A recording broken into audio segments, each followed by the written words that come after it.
नमस्कार सभी लोगों को। आज मैं आपके पास आया हूँ एक ऐसी जानकारी देने के लिए जिसकी ज़रूरत आने वाले गर्मियों में बहुत ज़्यादा पड़ती है और ये सबको मालूम है। दिल्ली में सबको मालूम है जो एनसीआर में रहते हैं कि इसकी ज़रूरत कितनी है और कितनी है। खासकर सबसे ज़्यादा ज़रूरत है मजदूर वर्ग के लिए और सरकारी व्यवस्था के लिए। आप हमारी बात सुनिए। फायर एनओसी, ये फायर एनओसी क्या होता है, किस लिए होता है, किसको इसकी जरूरत पड़ती है, कब इसका रिन्यू होता है, कब होना चाहिए, 3 साल 5 साल पे रिन्यू, क्या ये रिन्यू होता भी है कि नहीं होता है।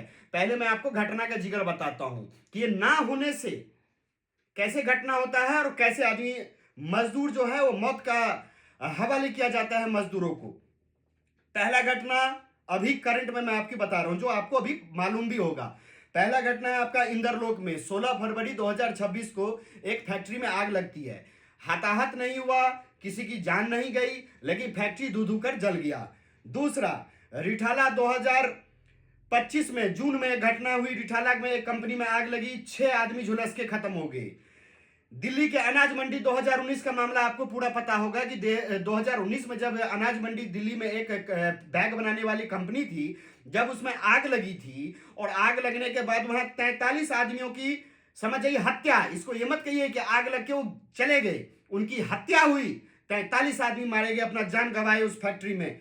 2025 बवाना अलीपुर में 7 आदमी मौत के सिरे चढ़ गए। और आपको और बताता हूं मैं आपको, नरेला 8/6/2024 को आग लगी नरेला के कंपनी में, जिसमें 3 आदमी की डेथ होगी और 7 आदमी झुलस गए।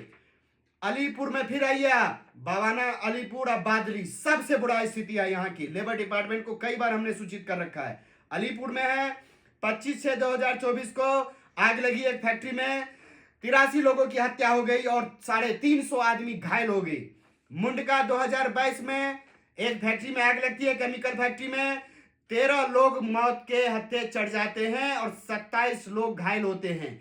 अब आप ये बताइए, ये जो फायर सर्विस है, दिल्ली फायर सर्विस, इनका काम सिर्फ इतना है कि अगर संस्था में आग लग जाए, कहीं आग लग जाए, तो आग लगने के बाद उनको फोन किया जाता है, वो 27 गाड़ी 50 गाड़ी लेकर आते हैं, आग को बुझा देते हैं। लेकिन मेरा आज उनसे एक सवाल है, क्या आग बुझाने तक का ही काम है या अपने जिम्मेवारी को आप छुपाने का काम कर रहे हो, या आपसे कोई बात नहीं करना चाहता इस मामले पे। और मेरा संगठन आपसे ये बात पूछता है, अभी गर्मी आने वाली है और जिस तरीके से आगों की समस्या अभी फरीदाबाद, नरेला, बवाना, मायापुरी, कीर्तिनगर, ये सारे केमिकल की फैक्ट्रियां ज्यादा है और आग भी पकड़ता है यहीं। और कारण ये है, सबसे बड़ा कारण है कि आप लोग जिसको एनओसी देते हो, जिस कंपनी को फायर सर्विस का सर्टिफिकेट देते हो कि तुम कंपनी चलाओ एक नंबर से, कोई दिक्कत नहीं, क्या 3 साल बाद 5 साल बाद वो रिन्यू होता है? क्या वो रिन्यू कराते हैं? इसकी जांच होती है? आपके जो इंस्पेक्टर लेवल हैं, आपके जो अधिकारी हैं, क्या वो जमीनी स्तर पे इसकी कभी तहकीकात किए हैं कि कौन से कंपनी में क्या है नहीं है? यूनियन आपको और संगठन आपको ये बात कहना चाहती है कि अगर आप किसी इंडस्ट्रीज एरिया में संगठन के साथ चले तो 50 ऐसी कंपनियां आपको अभी बता दूंगा मैं, जिनको ये भी नहीं मालूम है कि एनओसी होता क्या है फायर की। अब आप सुन लीजिए, ये 6 घटना इंदरलोक की, रिठाला की, नरेला की, बवाना की, अलीपुर की और मुंडका की, ये सारे घटना जो भी हुए हैं आज 5 साल में, जिसमें 500 से ज्यादा मजदूर भाई हमारे मारे गए, उनकी हत्या की गई है। और वह हत्या इसलिए हुई है क्योंकि किसी भी कंपनी वाले के पास फायर एनओसी नहीं था।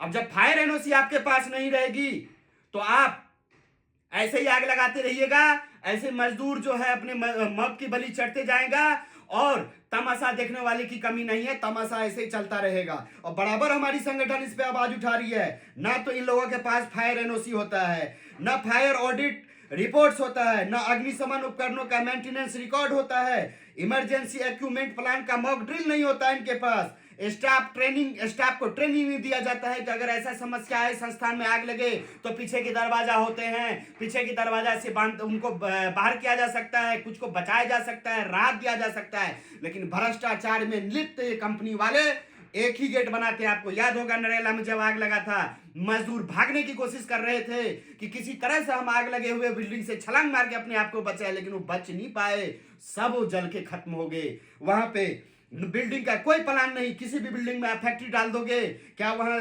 सेफ्टी फेयर एनओसी होगा? मॉक ड्रिल का वहाँ कोई चांस है? क्या वो अस्थायी रूप से सही है फैक्ट्री चलाने के लिए?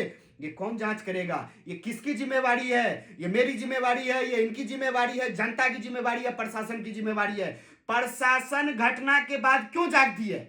मेरा सिर्फ एक ही यही सवाल है।